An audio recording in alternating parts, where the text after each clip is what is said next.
ഈ നാസറിക്കയും കുഞ്ഞാനും എല്ലാം കൂടി നടത്തിയിട്ടുള്ളത് 1-2 രൂപയുടെ തട്ടിപ്പൊന്നുമല്ല, കോടികളുടെ തട്ടിപ്പ് തന്നെയാണ് നടത്തിയിട്ടുള്ളത്. തെളിവ് സഹിതം പുറത്തു വരുന്നു. അതുപോലെ എന്റെ ഒരു സുഹൃത്തിന് ഇമാതിരി ഒരു ലോട്ടറി സാധനം പ്രൊമോട്ട് ചെയ്യാൻ വേണ്ടിയിട്ട് 3 ലക്ഷം രൂപ ആദ്യം തന്നെ ഓഫർ വന്നിട്ടുണ്ട്. തുടക്കം അവർ വെച്ചതാ കുറഞ്ഞത് 3 ലക്ഷം രൂപ. ഇനിയും ബാർഗൈൻ ചെയ്ത് കഴിഞ്ഞാൽ ലക്ഷങ്ങളുടെ എണ്ണം അങ്ങോട്ട് കൂടിക്കൊണ്ടിരിക്കും. അപ്പൊ തന്നെ നിങ്ങളൊന്ന് മനസ്സിലാക്കി നോക്ക്, ഇവരെത്രത്തോളം ലാഭം ഇമാതിരി ഒരു പരിപാടിയിൽ നിന്നും ഉണ്ടാക്കുന്നുണ്ട്. 1 കോടിയുടെ വീടാണെങ്കിൽ ഒരു 3 കോടിക്ക് വിൽക്കുന്ന സെറ്റപ്പിൽ, അല്ലെങ്കിൽ 3 കോടി ലാഭം ഉണ്ടാക്കുന്ന രീതിയിൽ അവർ ആ ഒരു ലോട്ടറി സ്കാമിലൂടെ നല്ല പോലെ ഉണ്ടാക്കുന്നുണ്ട്. അതുപോലെ ഉണ്ടാക്കിയതും പോട്ട് കൂടെ ഉണ്ടായിരുന്നവന്മാർക്ക് തന്നെ കൊടുത്തുകൊണ്ട് ബാക്കിയുള്ള ജനങ്ങളെ മൊത്തം മൂഞ്ചിക്കുന്ന പരിപാടിയാണ് അവന്മാർ ചെയ്തിട്ടുള്ളത്. ഞാൻ എന്നാൽ ഇനി കുറച്ച് ആക്ടുകളൊന്ന് പറയാം. അതായത് ഈ കേരളത്തിൽ അല്ലെങ്കിൽ നമ്മുടെ ഇന്ത്യയിൽ ലോട്ടറി പരമായിട്ടുള്ള പരിപാടിയെ പറ്റിയിട്ടുള്ള കുറച്ച് പരിപാടി ഞാനൊന്ന് വായിക്കാം. ലോട്ടറി റെഗുലേഷൻ ആക്ട് 1998, ഇന്ത്യയിൽ ലോട്ടറികളുമായി ബന്ധപ്പെട്ട പ്രധാന നിയമം. അതിൽ പറയുന്ന കാര്യങ്ങൾ: സർക്കാർ മാത്രമേ ലോട്ടറി നടത്താൻ പാടുള്ളൂ. സ്വകാര്യ വ്യക്തികൾക്ക്, ക്ലബ്ബുകൾക്ക്, കൂട്ടായ്മകൾക്ക് ലോട്ടറി നടത്താൻ അനുവാദമില്ല. നിയമലംഘനം ചെയ്താൽ 1 വർഷം വരെ തടവോ 1000 രൂപ വരെ പിഴയോ അല്ലെങ്കിൽ രണ്ടും ലഭിക്കാവുന്നതാണ്. ഈ 1000 രൂപ പിഴ അടച്ചിട്ട് കാര്യമൊന്നുമില്ലല്ലോ. അവന്മാർ കോടികളുടെ തട്ടിപ്പടത്തുമ്പം അതിൽ നിന്ന് ഒരു 1000 രൂപ അടയ്ക്കുന്നവന്മാർക്ക് നിസാരത്തിലും നിസാരമായ കാര്യമാണ്. പക്ഷെ 1 വർഷം ഒരു തടവെന്ന് കൊടുത്തു കഴിഞ്ഞാൽ അത്യാവശ്യം നല്ലൊരു കാര്യമായിരിക്കും. Indian penal code IPC section 420, cheating and dishonestly including delivery of property. പണവും വാഗ്ദാനവുമാണ് പ്രധാന ആശയം. വഞ്ചനയായി കണക്കാക്കാവുന്ന രീതിയിൽ ലാഭം വാഗ്ദാനം ചെയ്ത് ആളുകളിൽ നിന്നും പണം വാങ്ങിയാൽ ഈ വകുപ്പ് ഉപയോഗിക്കാം. ശിക്ഷ 7 വർഷം വരെ തടവും പിഴയും. സെക്ഷൻ 470, ചീറ്റിംഗ്, ചെറിയ തോതിലുള്ള വഞ്ചനകൾക്കും ഇത് ബാധകമാണ്. ശിക്ഷ 1 വർഷം വരെ തടവ്, പിഴ അല്ലെങ്കിൽ രണ്ടും. Information technology act 2000, social media, WhatsApp ഗ്രൂപ്പുകൾ, ടിക്ടോക്ക്, യൂട്യൂബ് മുതലായ ഉപയോഗിച്ച തെറ്റായ വിവരം പകർത്തി ആളുകളിൽ നിന്നും പണം വാങ്ങിയാൽ section 66D, impersonation using computer resources ഉപയോഗിച്ച് നടപടി എടുക്കാം. കേരള ഗെയിമിംഗ് ആക്ട് 1960, കേരളത്തിൽ അനധികൃത ഗെയിമിംഗ്, ഗാംബ്ലിംഗ് പ്രവർത്തനങ്ങൾക്കായി ഉപയോഗിക്കുന്നു.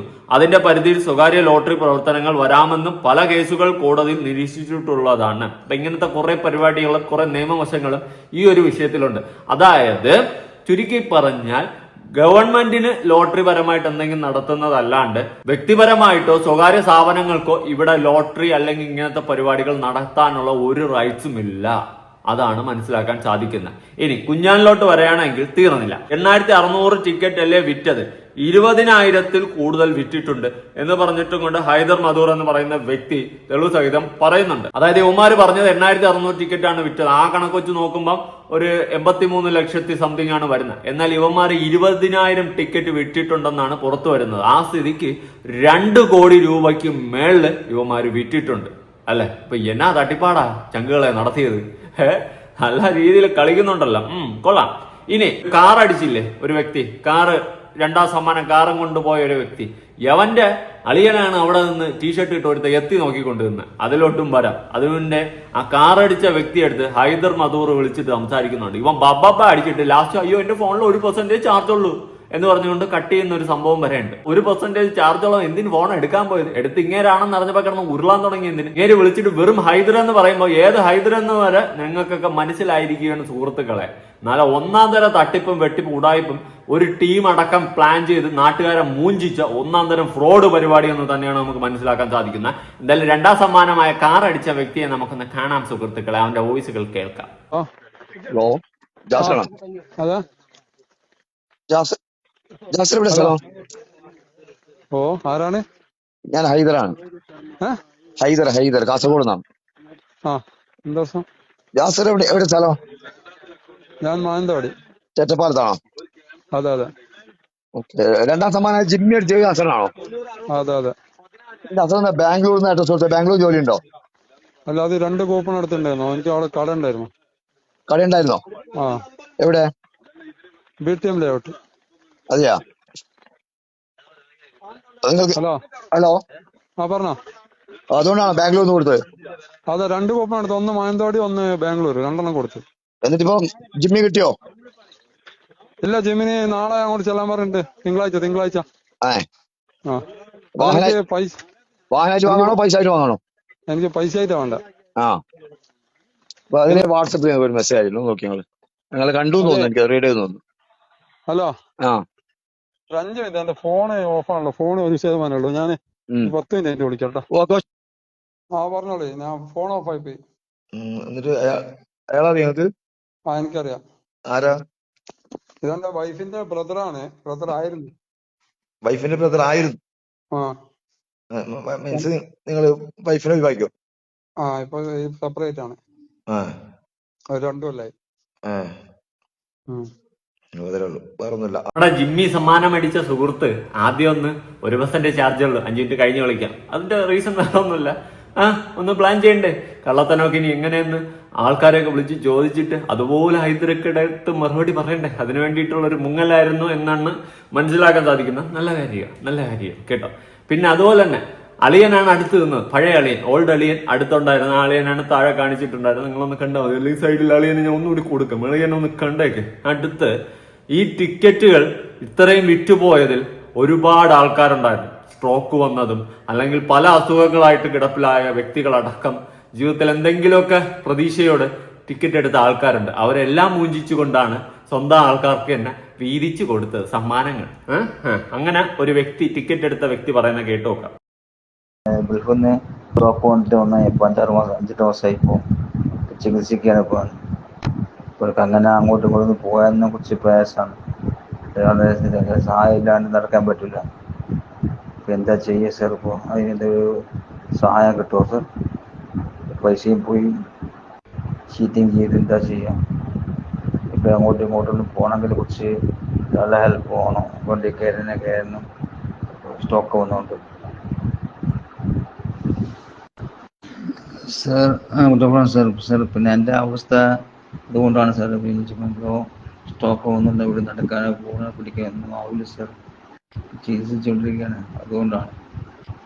ഒരുപാട് പ്രതീക്ഷകളോടെ ഒരുപാട് ആൾക്കാർ ടിക്കറ്റ് എടുത്ത് അവരെല്ലാം ഒറ്റയടിക്ക് മൂഞ്ചിച്ചും കൊണ്ടതാ ഇവനെ പോലുള്ള അവന്മാർക്ക് പൈസയും കൊടുത്ത് അവന്മാരെ സെറ്റിൽ ചെയ്ത് ആ ഒരു സെറ്റപ്പിൽ ഇപ്പൊ ഇവന് ജിമ്മിയുടെ പകുതി ഷെയർ കൊടുത്താലും മതിയല്ലോ, അല്ലെങ്കിൽ 1 ലക്ഷം രൂപ കൊടുത്താലും മതിയല്ലോ. അവന് ലാഭമല്ലേ ഇങ്ങനെ ഒരു കള്ളത്തനത്തിന് കൂട്ടുന്നതിന്, അല്ലേ? ഏത് തരത്തിൽ നോക്കിയാൽ ലാഭം ആണ്.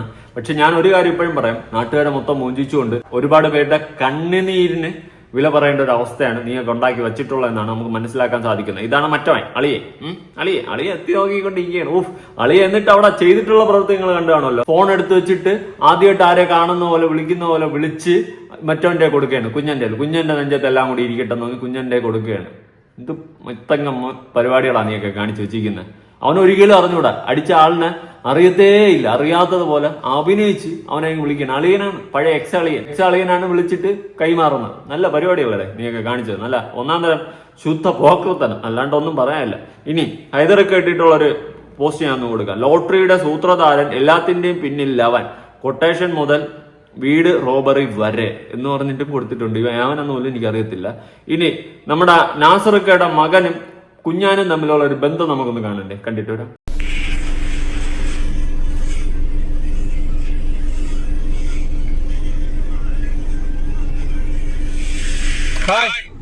എന്താണ് രണ്ടാളും ചിറിയാക്കിയാണിങ്ങള്? ഇതാണ് ഞാൻ പറഞ്ഞ മൂന്നാമത്തെ തെളിവ്. എന്താ വെച്ചാല് പാണ്ടിക്കാട് കുഞ്ഞാനും നാസറിന്റെ മകൻ അൻവറും. ഈ അൻവറിനങ്ങളൊക്കെ കണ്ടിട്ടുണ്ടാവും, യൂട്യൂബിലൊക്കെ ഉണ്ട്. ഈ നാസറിന്റെ മകൻ അൻവറിന്റെ സുഹൃത്തിനാണ് ആ 1ാം സമ്മാനം അടിച്ചത്. എപ്പിടി ഓഹോ സൂപ്പറല്ലേ. ഇനി വേറൊരു സംഭവം ഞാൻ കൊടുക്കാം, അത് ഹൈലൈറ്റ് സാധനമാണ്. കുഞ്ഞാൻ ഇട്ടിട്ടുണ്ടായിരുന്ന ഒരു പോസ്റ്റാണ് കേട്ടോ. എനിക്കൊരു 1000 രൂപ തന്ന് എന്നെ സഹായിക്കാമോ? ഇത് മറ്റേ ലോട്ടറിയുടെ പ്രൊമോഷനാണ്. വെറുതെ നിങ്ങൾ തരണ്ട, എന്റെ വീടും വണ്ടികളും നിങ്ങൾ എടുത്തോളൂ. എന്റെ അവസ്ഥ അങ്ങനെ ആയതുകൊണ്ടാണ്. എന്തായാലും വീടും വണ്ടിയെല്ലാം ഇങ്ങോട്ടിട്ട് നമ്മൾ കൊണ്ടുപോവാം. നമ്മളല്ല, ടിക്കറ്റ് എടുത്ത ആൾക്കാർ കൊണ്ടുപോട്ടെ.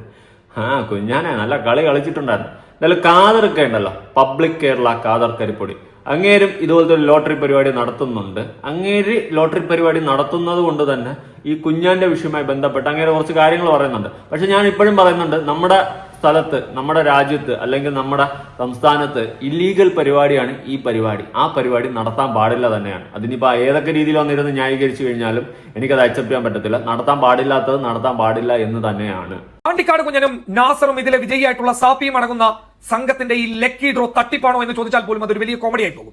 100% ഉഡായിപ്പാണ്. പാവപ്പെട്ട പറ്റിക്കപ്പെട്ടു പോയിട്ടുള്ള 1000 രൂപ നൽകിയിട്ടുള്ള സാധാരണക്കാരായിട്ടുള്ള മനുഷ്യരുടെ അവസ്ഥ എന്താകുമെന്ന് ചോദിച്ചു കഴിഞ്ഞാൽ നിയമത്തിന്റെ വഴിയെ പോകാമെന്ന് പറയുന്നവരോടൊക്കെ പറയാനുള്ളത് അതിന് സമയമെടുക്കും, വർഷങ്ങളാകും, നീതി കിട്ടിയാൽ കിട്ടി. പക്ഷേ പൊതുജനങ്ങൾക്ക് ഇതിനൊരു പരിഹാരം കാണാൻ വേണ്ടിയിട്ട് സാധിക്കും. കാരണം ഞാനും ഇതുപോലെയുള്ള ഒരു ലക്കി ഡ്രോ ഒരു രോഗിക്ക് വേണ്ടിയിട്ട് ചെയ്തിട്ടുണ്ട്. അതിന്റെ റിസൾട്ട് വരാൻ നിൽക്കുന്നതേ ഉള്ളൂ. അതുകൊണ്ട് തന്നെ ഈ മേഖലയിൽ ഒരു സുതാര്യത വേണം. അതിനാൽ തന്നെ സാപ്പിയുടെ ഒരു വീഡിയോ കാണിച്ചിട്ട് എനിക്ക് നാസറിനോടും കുഞ്ഞാനോടും ഒരു ചോദ്യം ചോദിക്കാനുണ്ട്. ഇത് നിങ്ങൾ ആക്സെപ്റ്റ് ചെയ്യുമോ? ഈ വീട് സാപ്പി എടുത്താൽ തന്നെ അത് വലിയൊരു നാണക്കേടാണ്. സാപ്പി വീട് തിരിച്ച് നാസറിന് കൊടുക്കുമെന്നുള്ളതാണ്. നാസറിനോടും കുഞ്ഞാനോടും എനിക്ക് പറയാനുള്ളത്, വീട് തിരിച്ചു കിട്ടിയാൽ വീണ്ടും ഒരു നെറുക്കെടുപ്പ് നടത്താൻ നിങ്ങൾ തയ്യാറാണോ? മറ്റുള്ള, അതായത് ഇതിന്റെ മറ്റു സമ്മാനങ്ങൾ ലഭിച്ച ആളുകളും ആ സമ്മാനങ്ങൾ തിരിച്ചു കൊടുത്തിട്ട് ജെനുവിൻ ആയിട്ടുള്ള നീതിപൂർവ്വമായിട്ടുള്ള ഒരു നെറുക്കെടുപ്പ് നടത്താൻ നിങ്ങൾ തയ്യാറാവണം. ഇല്ല എങ്കിൽ ഈ വീട്ടിലോ ഈ കാറിലോ നിങ്ങൾക്ക് സ്വസ്ഥമായിട്ട് മുന്നോട്ട് പോകാൻ പറ്റില്ല. അതിനാൽ വീണ്ടും ഒരു നെറുക്കെടുപ്പ് നടത്താൻ, സുതാര്യമായ രീതിയിൽ നടത്താൻ നിങ്ങൾ തയ്യാറാണ്. പറയുന്ന കാര്യം കറക്റ്റാണ്. പക്ഷെ ഞാൻ ഇതിനോട് യോജിക്കുന്നില്ല. കാരണം നമ്മുടെ നാട്ടിൽ ഇത് ഇല്ലീഗൽ പരിപാടിയാണ്. അങ്ങനത്തെ പരിപാടി നമ്മൾ ചെയ്യാൻ പാടില്ല. അതുകൊണ്ട് വാങ്ങിയവരുടെ പൈസ എല്ലാം അതുപോലെ തിരിച്ചയച്ചു കൊടുത്തിട്ട് മര്യാദയ്ക്ക് കൂടും കൊടുക്കുകയും വെച്ച് മിണ്ടാതിരിക്കുക. അതാണ് ഇവിടെ ചെയ്യാൻ പറ്റിയ ഒരു കാര്യം. അല്ലാണ്ട് ഈ തട്ടിപ്പും ഈ വെട്ടിപ്പും ഈ മൂഞ്ചിപ്പും ഇനി ഉണ്ടാക്കണ്ട. ഇമാതിരി ഒരു തട്ടിപ്പ് നടത്തിയതിനു ശേഷം ഇനി നാട്ടുകാരുടെ മുന്നിലിരുന്ന് വീണ്ടും ഒരു കോമാളിയാകാൻ ജനങ്ങൾ തയ്യാറല്ല. ആ പരിപാടി ഇനി വേണ്ട. എന്തിന് അങ്ങനത്തെ ഒരു പരിപാടി വേണ്ട. ചീപ്പ് പരിപാടിയാണ്. ഇപ്പൊ കാണിച്ച തന്തയില്ലാത്ത പരിപാടികളെല്ലാം കൂടി തന്നെ നമ്മൾ മനസ്സിലാക്കിയിരിക്കുകയാണ് സുഹൃത്തുക്കളെ. ഇനി ഒരു വിഡ്ഢികളാവാൻ നമുക്ക് താല്പര്യമില്ല ജനങ്ങൾക്ക്.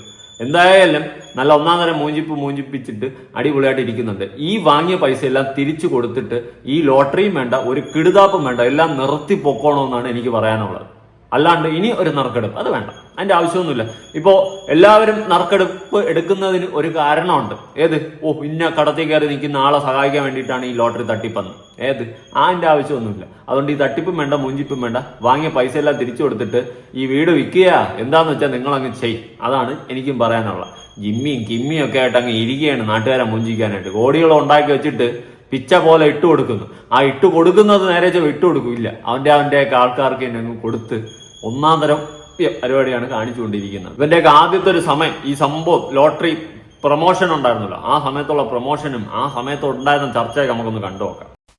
നാട്ടുകാരാണെങ്കിലേ ഇങ്ങനെ വേണം. നമ്മുടെ നാട്ടിൽ ആർക്കെങ്കിലും എന്തെങ്കിലും സംഭവിച്ചു കഴിഞ്ഞാൽ നമ്മൾ ഒറ്റ കെട്ടായിട്ടാണ് നിൽക്കേണ്ടത്. അല്ലാതെ ആ മനസ്സെ കുടുങ്ങിക്കുന്നത് ഓനെ ചവിട്ടി ഒരു വാത്തക്ക് ആക്കല്ല വേണ്ടത്. നിങ്ങളൊന്ന് ആലോചിച്ച് നോക്കണേ, ഇന്ന് കാണാൻ പോണത് അങ്ങനത്തെ ഒരു വിഷയമാണ്. കണ്ണ് നനയിക്കണ ഒരു കാഴ്ചയാണ് ഞങ്ങൾക്ക് കാണിച്ചിരുന്നത്.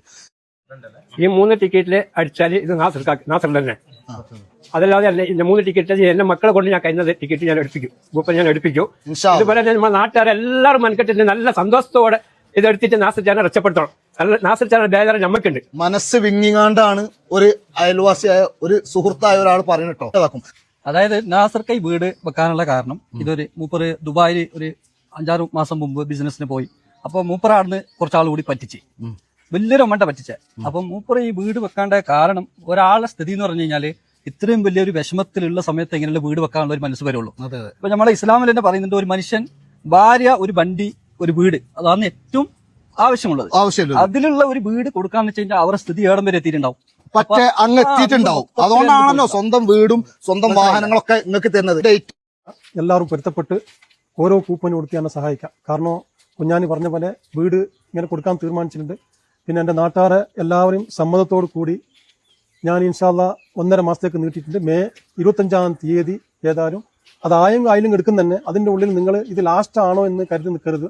മാക്സിമം കഴിഞ്ഞത്ര എത്രയും പെട്ടെന്ന് ഈ കൂപ്പൺ എടുത്ത് തന്നെ സഹായിക്കാം. തട്ടിപ്പ് വീരന്മാരുടെ ഒരു ഘോഷയാത്രയാണ് അവിടെ നടക്കുന്നത്. ഞാനൊരു കാര്യം പറയാം, എന്റെ പൊന്നെണ്ണ, നിങ്ങൾക്ക് ഇങ്ങനെ തട്ടിച്ചും വെട്ടിച്ചും തിന്നു കഴിഞ്ഞാൽ ഇതൊക്കെ ശരീരത്തിന് പിടിക്കുമോ? എനിക്കിതാണ് ചോദിക്കാനുള്ളത്. ശരീരത്തിന് പിടിക്കുമോ?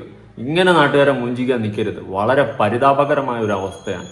നിങ്ങളൊക്കെ വിശ്വസിച്ച് നിങ്ങളുടെയൊക്കെ കൂപ്പൺ എടുത്ത ജനങ്ങൾ ഓരോരുത്തരും വിഡ്ഢികളെ. ഞാനൊന്നും എടുത്തിട്ടില്ല, എടുക്കാൻ പോകുന്നുമില്ല.